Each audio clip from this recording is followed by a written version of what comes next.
Hello to all and welcome back to War Thunder Aviation.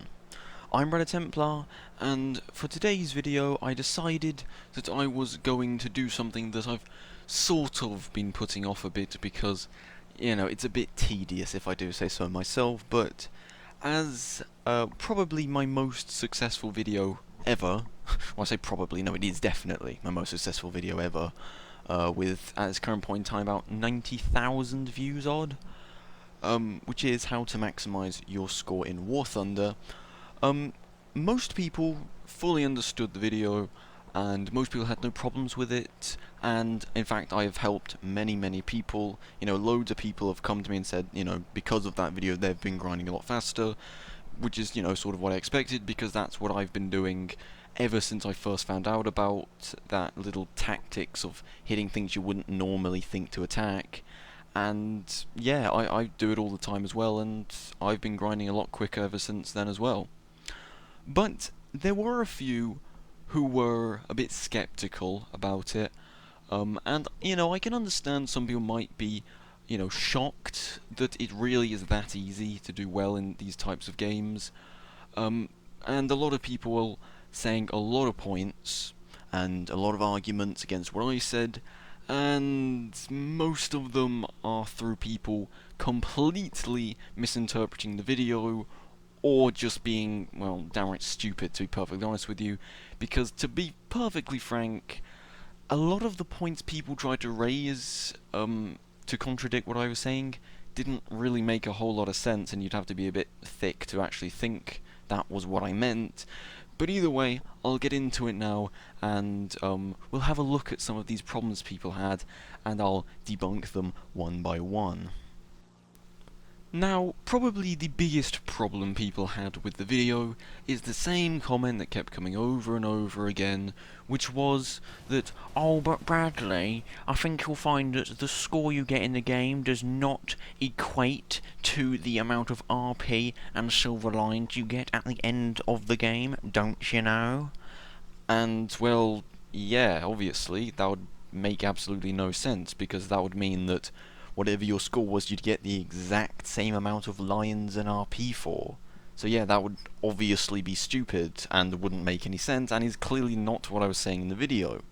No, what I was saying in the video is that the higher the score you get each game, then the higher amount of RP and silver lions you get at the end of the game. That's why there's a score system there. If that wasn't the case, why would there be a score system?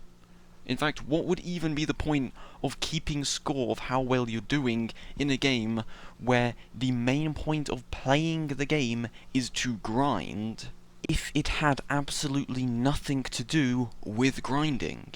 Well, quite simply, there wouldn't be a point, and it wouldn't be in the game. And I sort of thought that was a bit obvious, which is why I didn't specifically say that. But apparently some people, you have to hold their hand through every single thing you say. But, you know, just in case you don't believe what I'm saying, then I'll even show you some examples now of me flying my Messerschmitt 262 quite recently.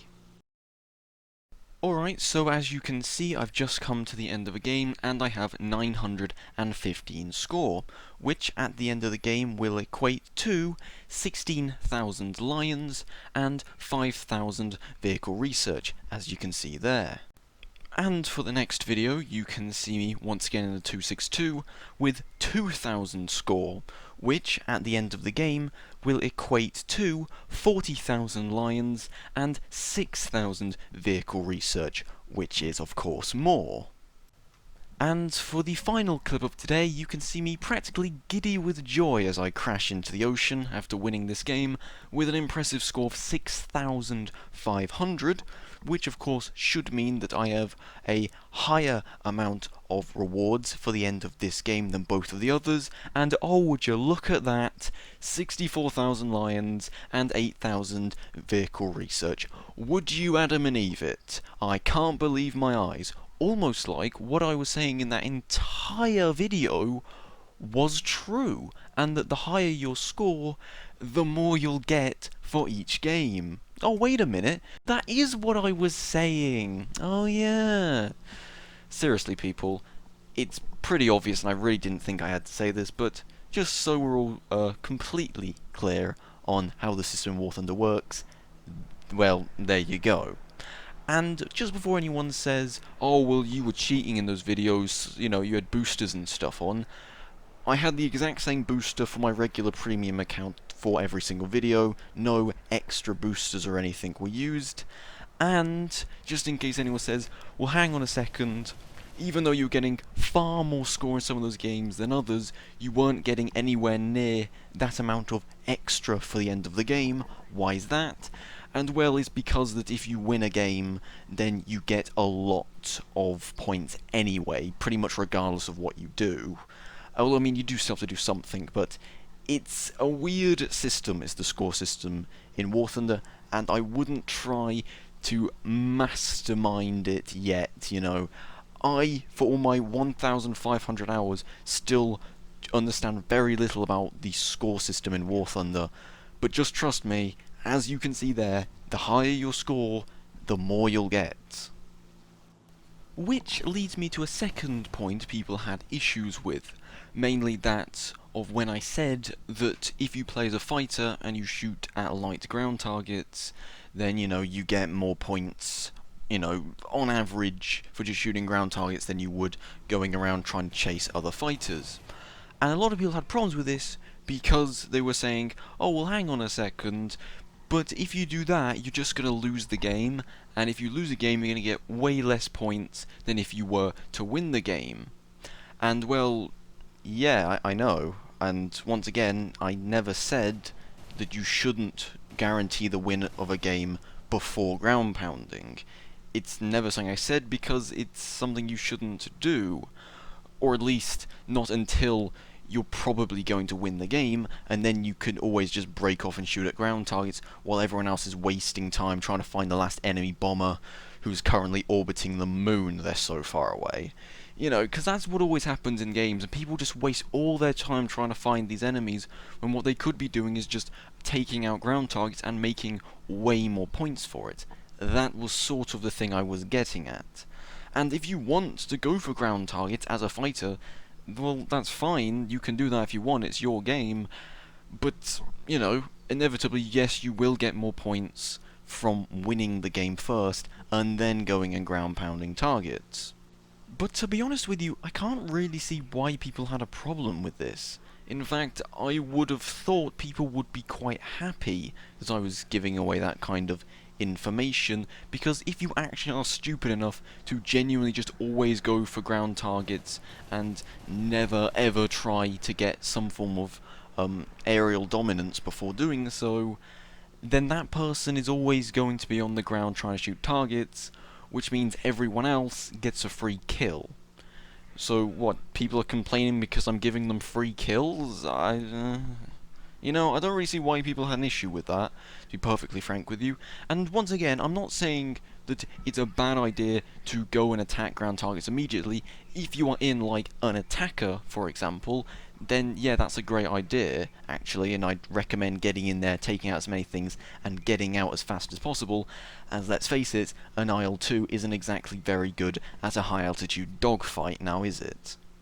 And yeah, if you're a fighter that also isn't very good at fighting at high altitudes, and you just want to just grind it as fast as possible and just get off it or just get to the better upgrades on it, like, I don't know, a firebrand or something, then once again, that's not a bad idea to swoop in, take out as many targets as possible, and then run like hell before all the enemy fighters get to you. Not only that, but also these people are actually quite useful, not just for the opposite team to swoop down and get free kills, but also for you, because what I've actually found is that when people swoop down to get all the ground target kills, if you stay close to them, all of the enemy fighters come for them.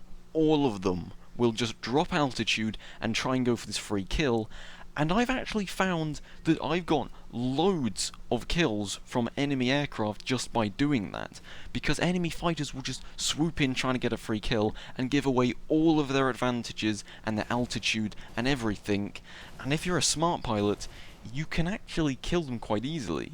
So yeah, don't be angry at people for just ground pounding targets. In actual fact, watch over them let them play as bait for you, and then swoop in when all the enemy fighters are trying to get that free kill, and you'll probably find yourself getting actually quite a few kills. So yeah, just saying, not really too sure why people weren't happy with me saying that. But then again, like, I can understand why, actually, but, you know, I think they just didn't really think it through was the main issue here. And the last issue I will address today will be on that of some people getting a bit confused by the points, as they're saying, oh, well, I don't get the same amount of points you do, why is that? And there is roughly a gajillion reasons why you might not get the same score as what I showed on that, okay?